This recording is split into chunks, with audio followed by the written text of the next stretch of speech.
No sé si recuerdan que yo les dije que la mitad del Evangelio de Juan se centra en todo lo que pasó en la semana de Pasión.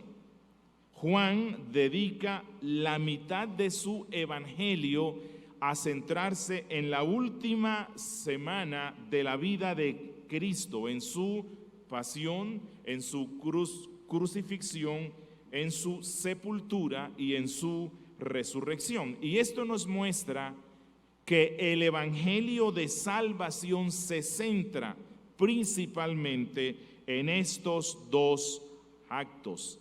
Uno, que Cristo murió en la cruz, y dos, que Él resucitó de entre los muertos. El apóstol Pablo nos dice que esto es lo que debe confesar todo aquel que desea ser salvo, que Cristo murió en la cruz, pero no solo esto, sino que Él resucitó de entre los muertos. De estas dos verdades esenciales depende la salvación de todo hombre. Y es que la Biblia nos muestra que no solo se necesitó que la serpiente mordiera el talón del hijo de Eva, sino que éste le aplastara la cabeza. ¿Cómo? Por medio de su muerte en cruz.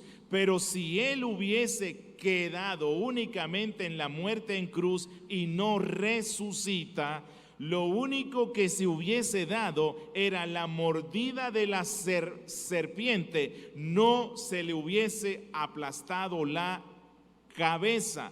La cabeza se le aplasta definitivamente cuando Él resucita de entre los muertos. No solo se necesitó del diluvio y del arca, se necesitó que los habitantes del arca fuesen salvos, como una especie de resurrección, como dice Primera de Pedro, capítulo 3, versos 20. No solo se necesitó que Isaac fuese conducido al monte por su padre durante 3 días rumbo a la muerte, sino que en sentido figurado se necesitó que resucitase de la muerte, como dice Hebreos capítulo 11, versículo 19. No solo se necesitó el sacrificio del Cordero Pascual en la noche de la Pascua en Egipto, sino que se necesitó que al tercer día Israel saliera victorioso hacia una nueva vida pasando el Mar Rojo. No solo se necesitó que Jonás estuviese 3 días y 3 noches en el vientre del pez, en el Seol, sino que fuese devuelto a la vida. Todo esto pronosticaba la liberación de la tumba al tercer día de nuestro Salvador. Y es que la profecía bíblica había sido explícita. El Salmo 16, versos 9 al 10, habían dicho mucho tiempo antes: se alegró por tanto mi corazón y se gozó mi alma. Mi carne también reposará confiadamente 3 días en la tumba, porque no dejarás mi alma en el Seol, ni permitirás que tu santo vea corrupción, la resurrección. Nunca podremos pensar demasiado en la cruz de Cristo, pero sí tenemos la tendencia a pensar muy poco en su resurrección. Y es que el Evangelio no es solamente el Gólgota. El evangelismo no es solamente que Cristo murió por nuestros pecados, sino que también resucitó al tercer día conforme a las Escrituras, como dice Pablo en 1 Corintios capítulo 15, que Él fue entregado a la cruz por nuestras ofensas y resucitado para nuestra justificación, como dice Pablo en Romanos capítulo 4, versículo 25. ¿Qué hubiese pasado si Cristo va a la cruz y no resucita? Bueno, la cruz hubiese sido algo ejemplar, algo especial que admirar, pero la tumba de Cristo hubiese sido la tumba de todas nuestras esperanzas. Eso es lo que dice el apóstol en 1 Corintios 15, verso 14. Y si Cristo no resucitó, vana es entonces nuestra predicación. Y dice él, vana también es vuestra fe. ¿Cuál fue la verdad central del primer sermón evangélico, el cual se predicó en el día de Pentecostés por el apóstol Pedro? La verdad central fue que Dios levantó de la muerte a aquel a quien los judíos habían crucificado. ¿Cuál era uno de los requisitos esenciales para ser apóstol? Haber sido testigo y dar testimonio de la resurrección de Cristo. ¿Por qué? Porque la resurrección de Cristo es la confirmación, es la validación de que Dios aceptó la ofrenda de Cristo por nuestros pecados. Y esto nos recuerda lo que pasaba en el gran día de la expiación que se nos menciona en Levítico 16, cuando el sacerdote entraba al lugar santísimo, el cual representaba la presencia de nuestro Dios, y él iba con la sangre del cordero. El pueblo estaba expectante afuera en el templo. ¿Por qué? Porque el sacerdote podía morir dentro del lugar santísimo si todo no se había hecho perfectamente. Y si el sumo sacerdote moría, esto significaba que Dios no había aceptado la ofrenda por el pecado. Pero cuando el sumo sacerdote salía luego del lugar santísimo y se presentaba al pueblo, el pueblo clamaba con júbilo porque Dios había aceptado la ofrenda.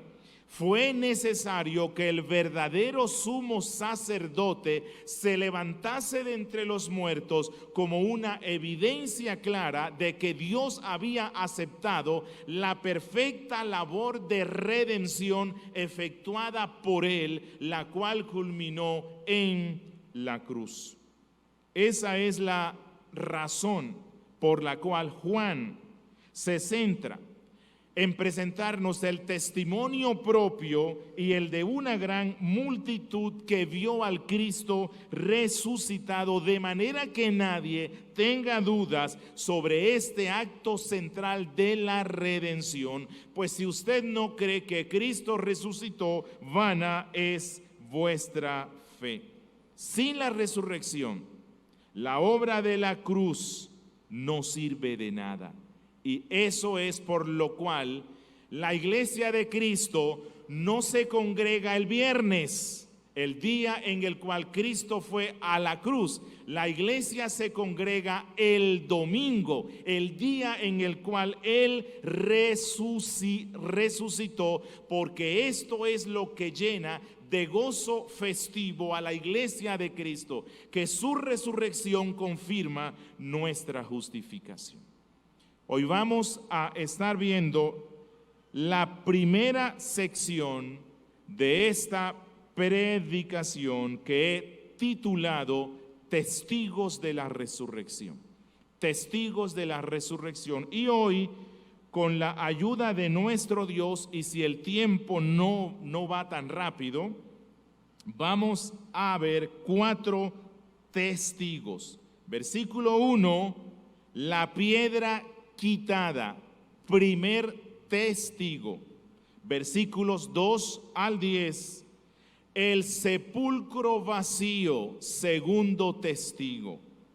Versículos 11 al 13, los ángeles, tercer testigo, y versos 14 al 18, María de Magdala, cuarto testigo. Empecemos con nuestro versículo 1, la piedra quitada. Dice el versículo 1, el primer día de la semana, María Magdalena fue de mañana, siendo aún oscuro, al sepulcro y vio quitada la piedra del sepulcro. Es decir, ya pasó el viernes, el sábado, y cuando aún el sol no arroja sus primeros rayos matutinos, María de Magdala y otras damas que se nos mencionan en Lucas 24, versículo 1, salen temprano, presurosas, porque quieren ungir y terminar de la preparación del cuerpo muerto de su maestro.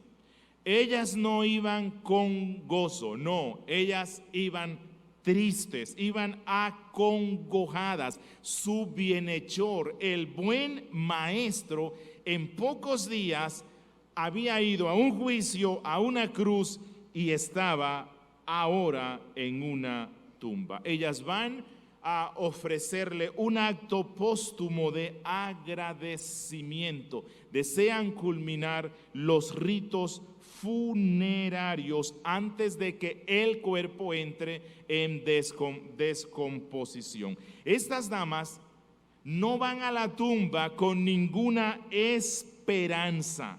Ellas van a despedirse de aquel que le había hecho tanto bien. No sé si recuerdan que cuando prediqué de la resurrección de Lázaro, les dije que en el ambiente judaico se tenía la concepción de que el alma del muerto permanecía cerca de la tumba hasta el cuarto día. Así que ellas van con la expectativa de que él vea que ellas realmente lo amaban. Juan no menciona al resto. Juan únicamente menciona a María de Magdala. Bueno, ella fue una dama que se caracterizó por una vida de miseria. La Biblia nos dice que Cristo le sacó 7 demonios. Ella estaba realmente agradecida inmensamente con Jesús porque Él la rescató de una vida de miseria. Y esto nos muestra que aquellos que han sido más beneficiados por la obra de Cristo son los que más le aman. Yo creo que de todos los seguidores que tuvo Cristo en esta tierra, pareciera que nadie lo amó tanto como esta dama. Que ninguno se sentía tanto en deuda con él como esta dama. Que ninguno sintió con tal intensidad que jamás se podía hacer lo suficiente en agradecimiento a Cristo. Indudablemente este testimonio que nos deja Juan de esta dama, María de Magdala, tiene como fin inquietar nuestras conciencias, como para que cada uno nos preguntemos por qué estamos haciendo tan poco por Cristo. ¿Será que Él no ha hecho mucho para nuestro bien? ¿Será que Él no nos ha hecho tanto bien que hacemos tan poco por Él? Bueno, la Biblia nos dice que estas damas iban preocupadas especialmente por un factor, la piedra. La tumba tenía como puerta una piedra pesada. Para colmo, Roma le había puesto un sello que no podía ser quebrantado. Para colmo, los sacerdotes le habían suplicado a Roma que enviara soldados para que vigilaran la tumba, porque ellos pensaban que los discípulos de Cristo, que eran bien fuertes, ¿no, verdad?, que eran valientes y osados, no, iban a ir a la tumba y a robar el cuerpo de Cristo para decir que Él había resucitado. Ellas iban pensando en esa bendita piedra. ¿Quién nos va a quitarla? Pero, oh sorpresa, cuando ellas llegan, la piedra de la tumba ha sido removida. No solamente corrida, sino removida. ¿Quién pudo hacer esto? ¿Dónde están los soldados que custodiaban la tumba? Y lo primero que se viene a su mente, ¿qué habrá pasado con el cuerpo de nuestro rey? Muy pronto ellas se dan cuenta que la piedra quitada era símbolo o testigo mudo de que su maestro había vencido la tumba. Quiero que observen algo. Juan nos dice que esto pasó ¿cuándo? El primer día de la semana. Es decir, no el lunes, sino el domingo. El último día de la semana es el sábado. El primer día es el domingo. ¿Por qué al Señor le plació que su Hijo resucitara en este día? Precisamente porque Jesús se iba a constituir en cabeza de una nueva creación, el nuevo Adán. Entonces se necesitaba que Él resucitase ese día, inaugurando un nuevo tiempo, una nueva creación, una nueva humanidad. Ese domingo se había cumplido perfectamente todos los requisitos de la ley de nuestro Dios. Se habían cumplido con todas las sombras de la ley ceremonial. El viejo sistema asociado al hombre, asociado a la carne, asociado a lo que se puede ver, había terminado. Ese primer día fue profetizado por el Espíritu Santo en el Salmo 18, versos 22 al 24, cuando el salmista dijo: la piedra que desecharon los edificadores, crucifixión, ha venido a ser cabeza del ángulo, resurrección. De parte de Jehová es esto, y es cosa maravillosa a nuestros ojos. Este es el día que hizo Jehová. Nos gozaremos y alegraremos en él. Esta es la razón por la cual el pueblo de Cristo está bajo la obligación de guardar como su día de reposo el domingo, como el día de adoración a nuestro Rey. Y esto nos lleva a nuestro segundo testigo, el sepulcro vacío, versos 2 al 10. Dice el verso 2: entonces corrió y fue a Simón Pedro y al otro discípulo, aquel al que amaba Jesús, y les dijo: se han llevado del sepulcro al Señor y no sabemos dónde le han puesto. ¿Por qué ella fue donde Pedro y donde Juan? No sé, pero posiblemente, porque estos dos discípulos formaron parte de los tres a los cuales Cristo les dio unos privilegios especiales. Ellos dos vieron la transfiguración de Cristo. Ellos dos estuvieron en el momento más íntimo de aflicción de Cristo en el Getsemaní.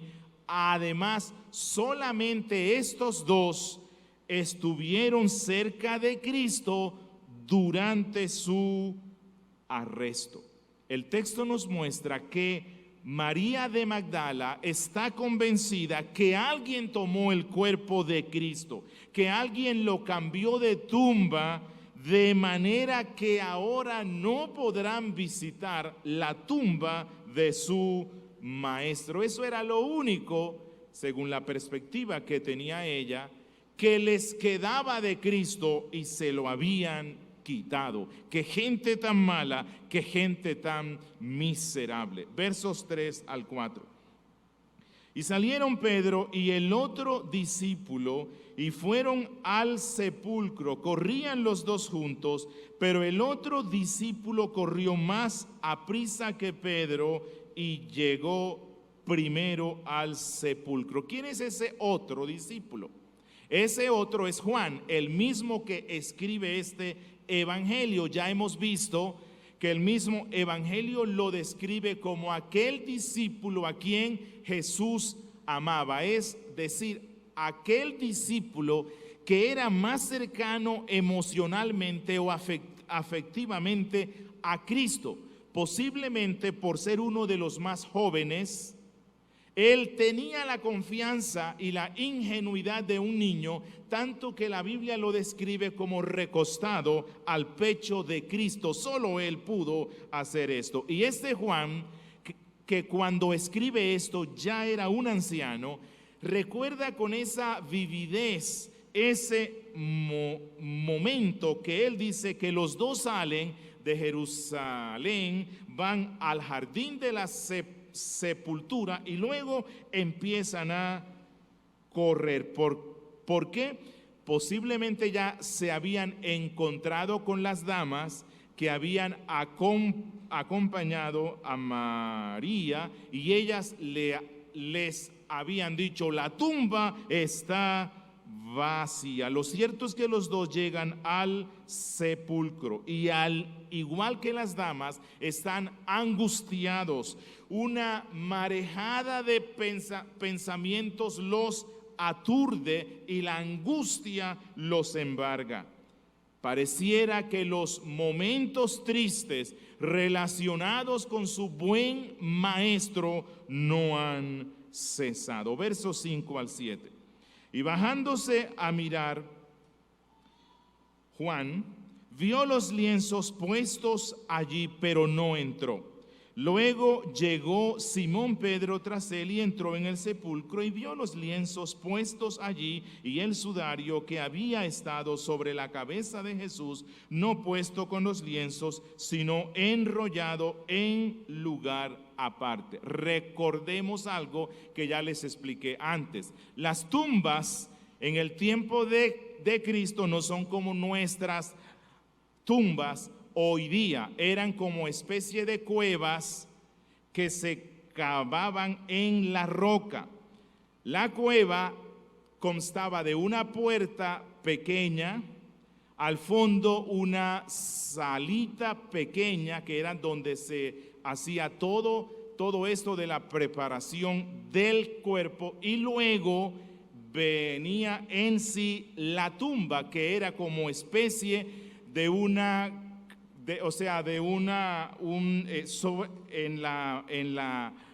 en la misma roca se le daba la forma para que cupiera allí un cuerpo, de manera que cuando se entraba desde la puerta se podía ver el sitio donde se preparaba el cuerpo y a la misma vez el sitio donde se sepultaba.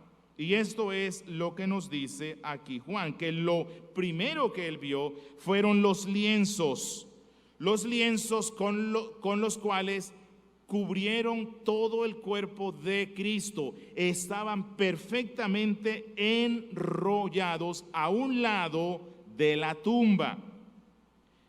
Y esto causó una gran emoción en el discípulo amado. Este discípulo, que no era tan emotivo como Pedro, se queda en la puerta, queda contemplando y meditando en lo que ve, y posiblemente ya está recordando las palabras de Cristo que él había dicho, que resucitaría de entre los muertos. Aún no está convencido, pero él está pensando en el tema. Mientras Juan estaba absorto en estos pensamientos, llega Pedro, el impulsivo. Pedro no se queda afuera, Pedro entra y él quiere verificar directamente que las cosas fueran así. Juan nos dice que Pedro se da cuenta que los lienzos están acomodados perfectamente en un lugar, y que en el otro lugar estaba el sudario perfectamente puesto. Pero ¿dónde estaba el cuerpo de Cristo? ¿Quién se llevó el cuerpo de Cristo? Pensemos un poco. No fueron saqueadores de tumbas, porque ellos no tienen esa cortesía y delicadeza de quitarle cada uno de los lienzos, enrollarlos perfectamente bien y dejar todo impecable. Ellos no hacen eso. Posiblemente fueron los sacerdotes. Imposible. Los sacerdotes eran los que estaban más interesados en que la gente pudiera ver la tumba de Cristo y los huesos de Cristo.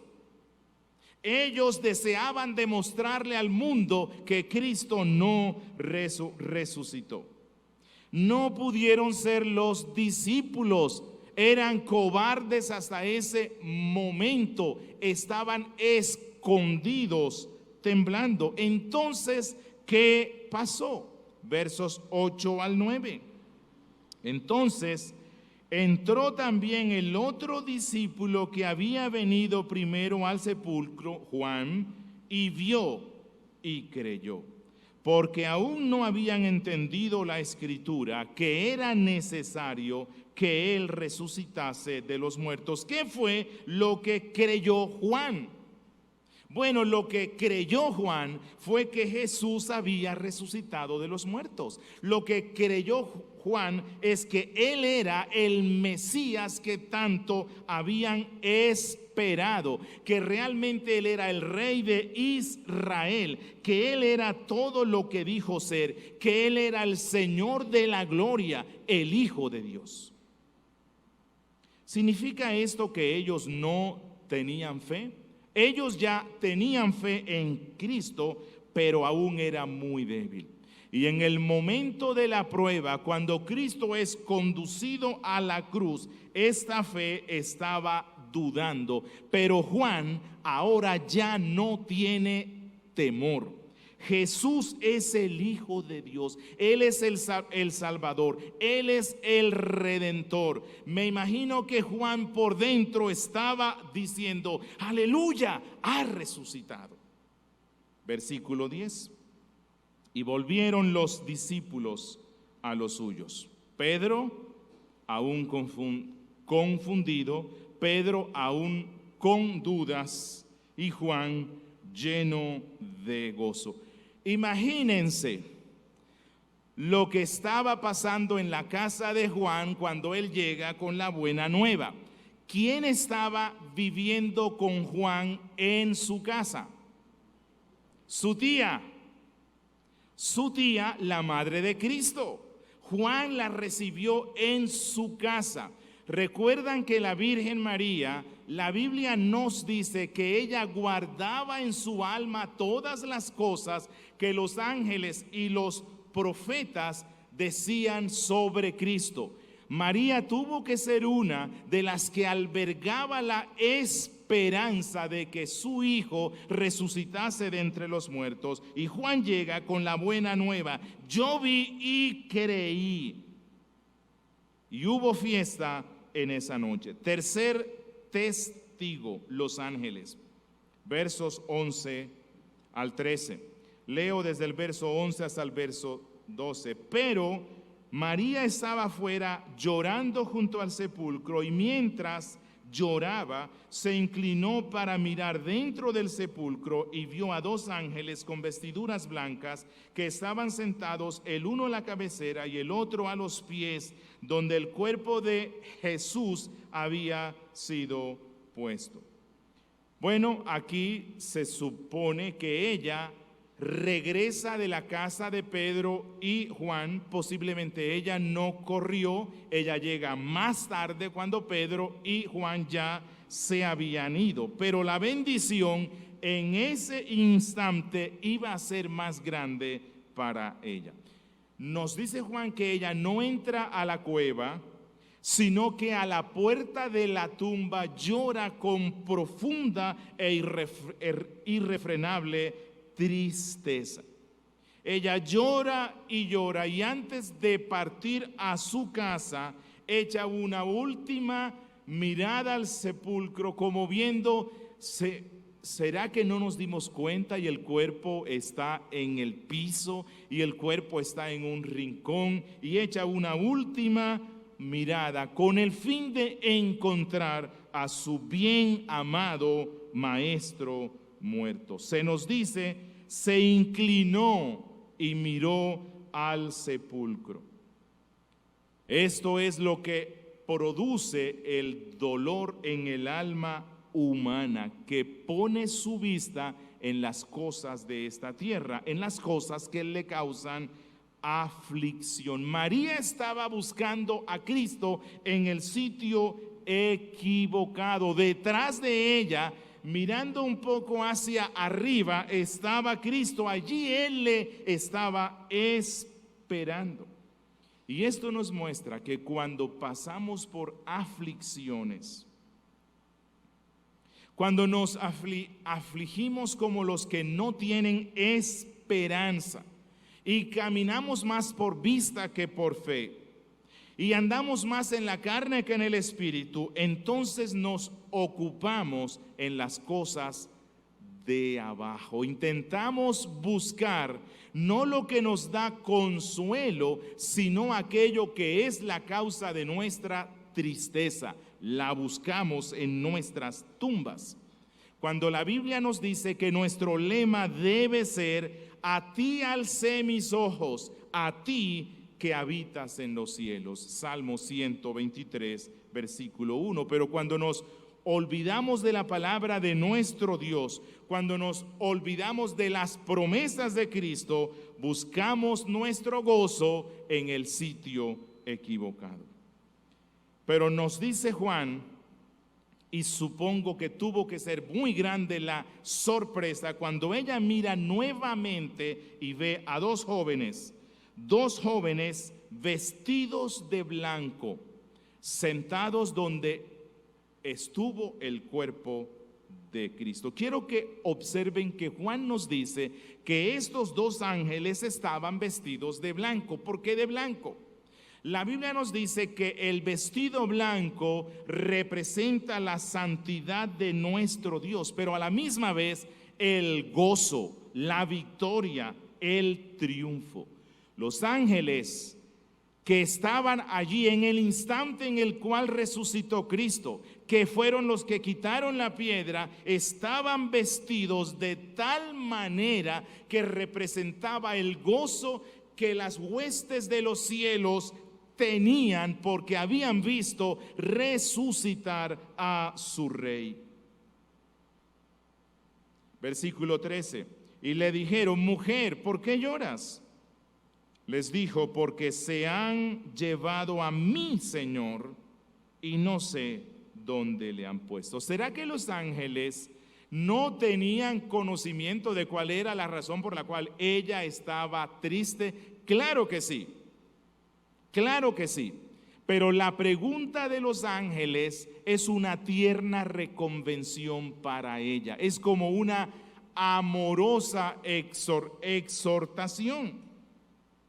La pregunta tiene como fin que ella piense: mujer, ¿por qué lloras? Este no es un día de llanto, este no es un día de duelo, este no es un día de tristeza. Todo lo contrario, este es tiempo de gozo porque la muerte ha sido vencida, el sacrificio expiatorio y definitivo ha sido aceptado por Dios, tu Salvador ha resucitado. ¿Por qué lloras? Luego vemos que Cristo usa esa misma pregunta, lo que nos muestra que los ángeles solamente hablan la palabra de Dios.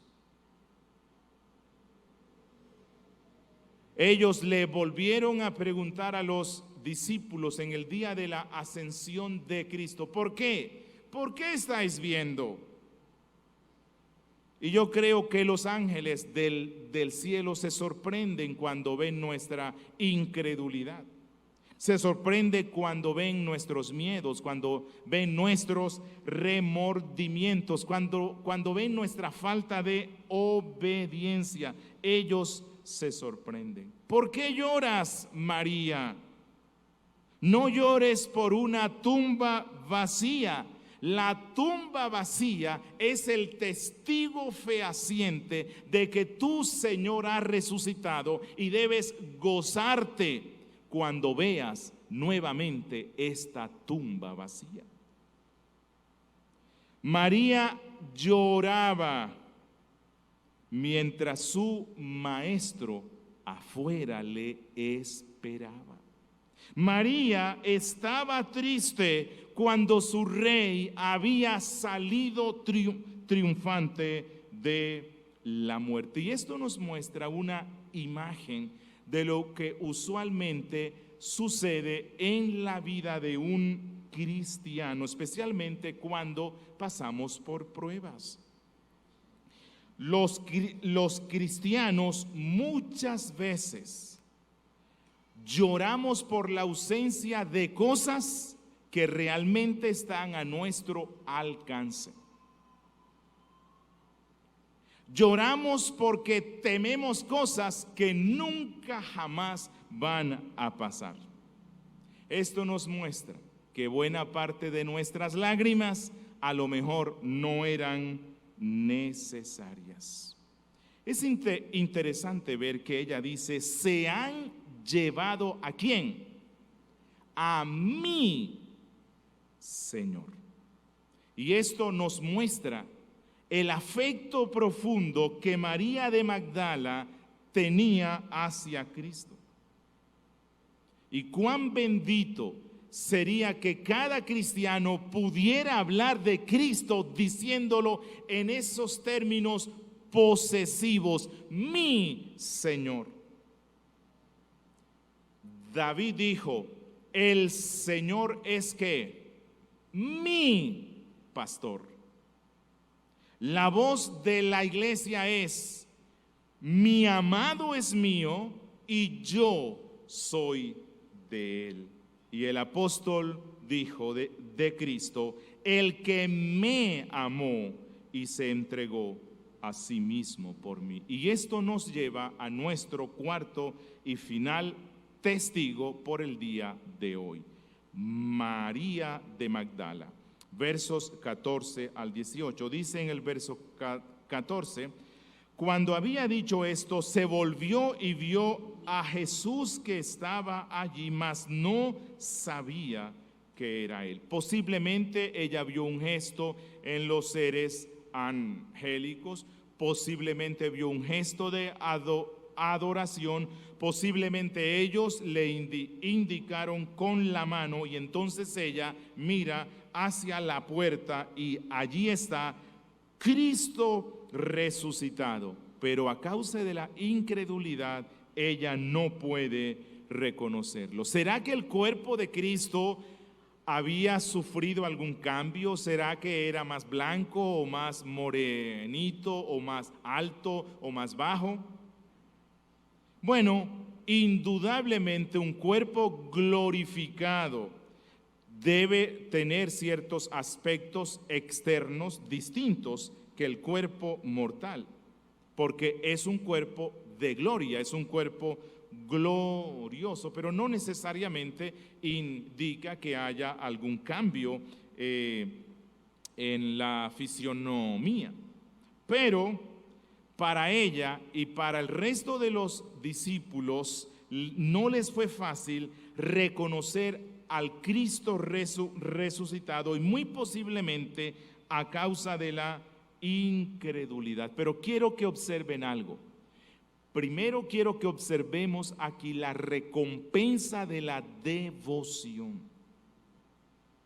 Este texto nos muestra que una devoción como la de esta dama no podía pasar desapercibida delante de Cristo y delante de Dios. ¿A quién se le apareció primeramente Cristo?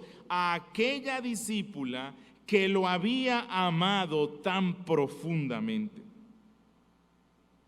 Dijo un escritor del siglo XIX: los que aman a Cristo con mayor diligencia y perseverancia son los que reciben más privilegios de sus manos.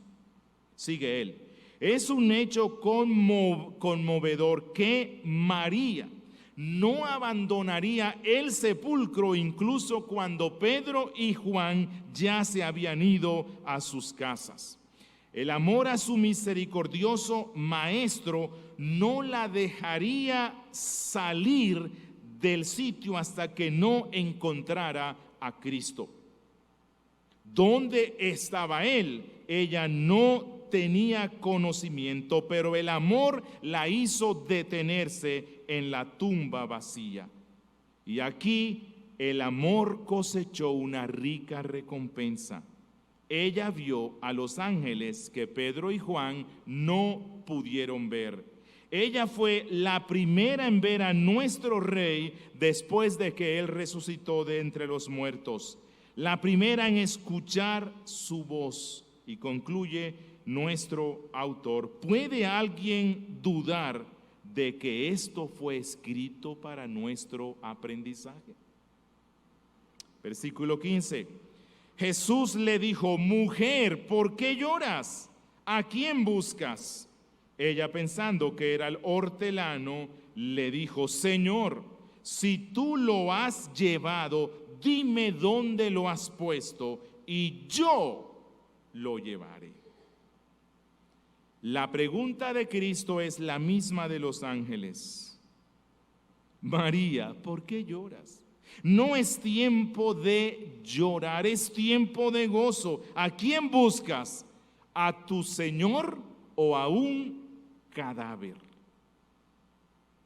Es como si Cristo también en una tierna reconvención le estuviera diciendo: María, tu Señor no puede ser retenido por la muerte. El que te liberó de los demonios no puede ser un muerto. Tu Señor está vivo, habla contigo ahora.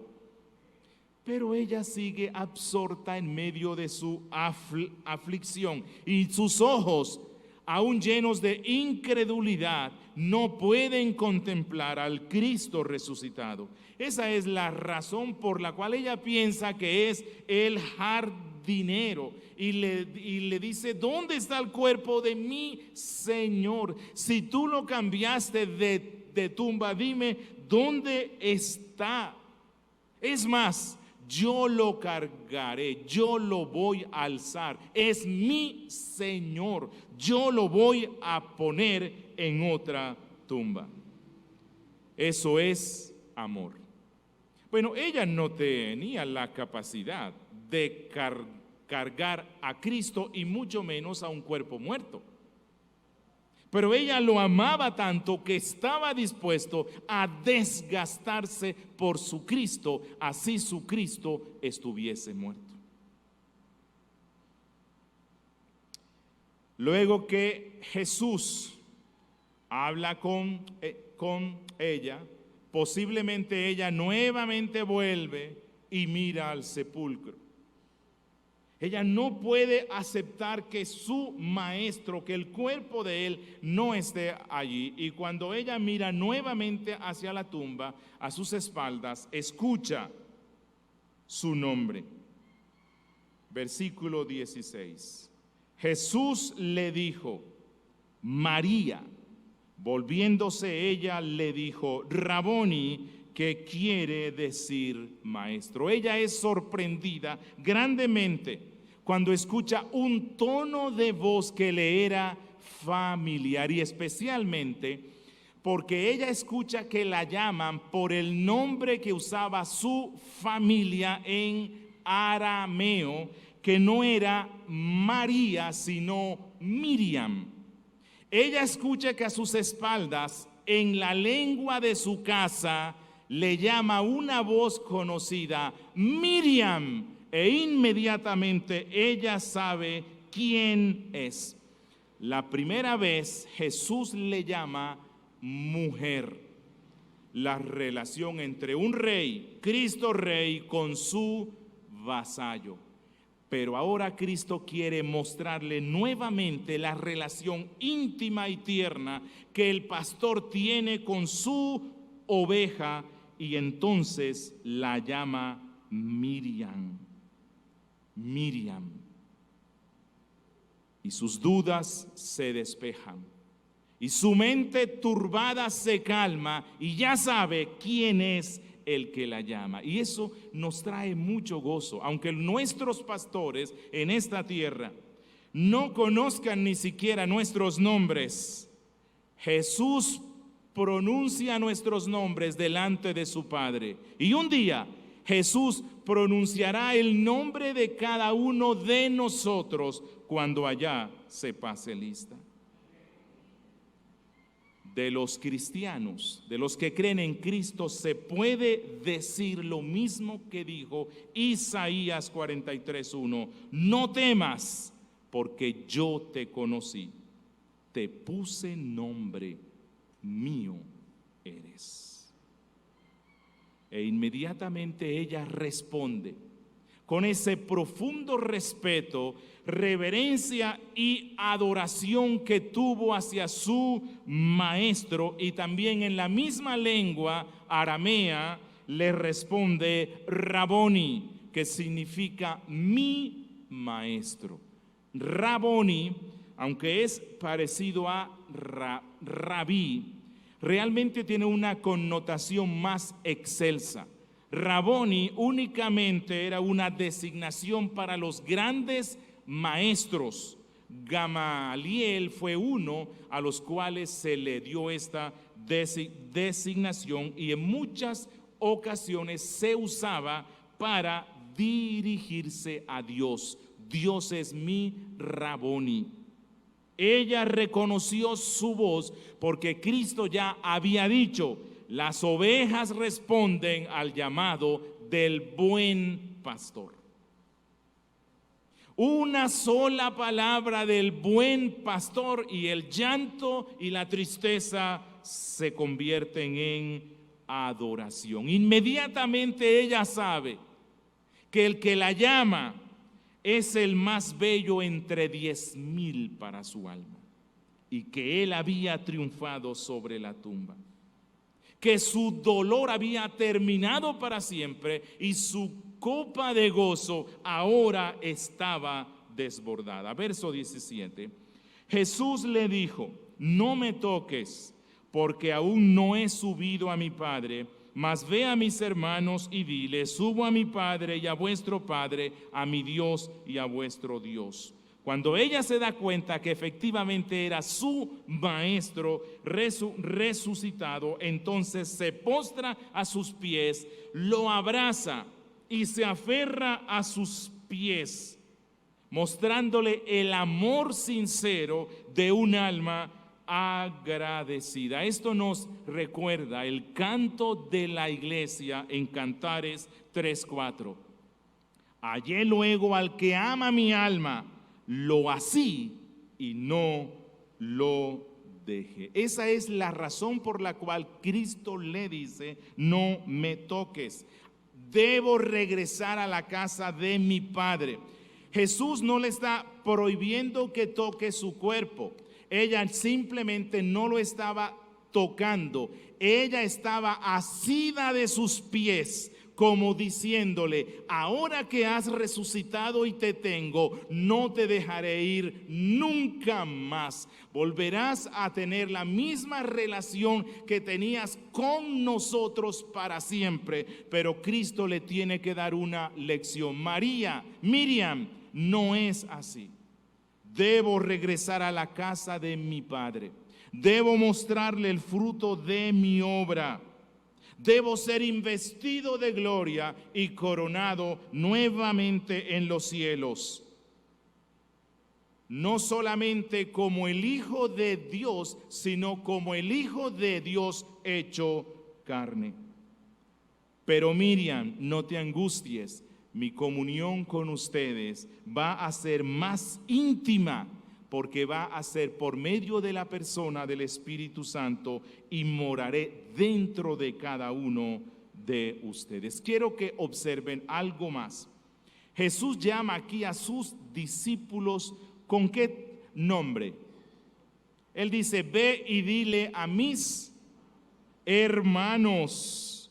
Jesús, luego de su resurrección, le da a sus discípulos un nuevo nombre, hermanos. Hay una nueva relación basada en la comunión del Espíritu Santo. El Espíritu vendrá y así como habitó en Cristo, habitará en cada uno de sus discípulos. Y esto exige un nombre más que el de amigos, el nombre de hermanos. Van a ser miembros de una misma familia porque tienen mucho en común. La Biblia dice que compartimos la misma herencia, que somos coherederos con Cristo. Y esto nos muestra una vez más la infinita misericordia de nuestro Rey. Hace poco sus discípulos habían huido y habían abandonado a su maestro, pero ahora Él les llama mis hermanos. Verso 18. Fue entonces María Magdalena para dar a los discípulos las nuevas de que había visto al Señor y que Él le había dicho estas cosas. Solo quiero decir esto. El Evangelio nos muestra que las damas, las que fueron a la tumba, fueron las primeras portadoras de la mejor noticia que se ha escuchado en el mundo. Él ha resucitado. Y eso es que lo vimos en la introducción. Eso es el Evangelio. Las mujeres en la Biblia también son llamadas a proclamar el Evangelio de Cristo por todas partes. Obviamente, dentro de los roles que Dios ha dado al hombre y a las damas. Ellas no son llamadas por Dios para predicar el Evangelio en un púlpito, pero sí son llamadas para llevar las buenas nuevas de salvación por todas partes. Y recordando a Magdalena, ya para terminar, esto nos muestra que se cumple la promesa de Proverbios 8:17. Yo amo a los que me aman y me hallan los que temprano me buscan. Amigo, ¿estás dejando buscar a Cristo para cuando ya seas un anciano? Es posible que no lo encuentres. Haz como María, búscalo temprano, búscalo en tus años mozos, búscalo en tu juventud. Si lo buscas, lo encontrarás. Puede que lo busques en el sitio equivocado, pero si lo buscas sinceramente como María de Magdala, Él vendrá a ti. Él se te revelará a ti y será tu Salvador. Hermano, hoy, al igual que ese primer domingo de la historia de la redención, hoy es un día festivo para todos aquellos que creen en Cristo. La tumba no pudo encerrarlo, el Seol no pudo retenerlo, la mordida de la serpiente antigua no pudo destruirlo. La tumba está vacía. Los ángeles lo testifican, la piedra quitada lo testifica. El Hijo de Dios venció la muerte a través de su muerte. Y ahora nosotros en Él vivimos para siempre. Aunque estábamos muertos en nuestros pecados, al venir a Cristo hemos recibido su vida y ahora la muerte no nos asusta nunca más. ¿Quién le tiene miedo aquí a la muerte? Yo espero que ninguno, porque la muerte ha sido vencida por medio de la muerte. La muerte ya no nos causa terror, el pecado no nos vence, Satanás no tiene dominio sobre nosotros, somos libres de la maldición, porque Él llevó la maldición en la cruz y salió victorioso de la tumba y hoy día vive para interceder por nosotros. Demos gracias al Señor. Oh Dios de la gloria, Padre nuestro, te bendecimos y exaltamos,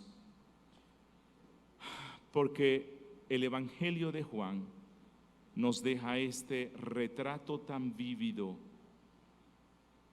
tan creíble, tan impactante de la resurrección de Cristo, de los testigos de que Él no se quedó en la tumba. Gracias, Padre, porque nuestro Salvador vive hoy e intercede por nosotros y nos garantiza una salvación perpetua, una salvación que no terminará nunca, un triunfo sobre el mal. Ayúdanos que estos pensamientos nos lleven a vivir para Él, a amarlo más y más, a serle fieles, a demostrarle nuestro amor, así como lo hizo la Magdalena. Concédenos un corazón que pueda hablar tan posesivamente de ti, Señor, que te considere que tú eres mío y yo soy tuyo. En Cristo Jesús. Amén.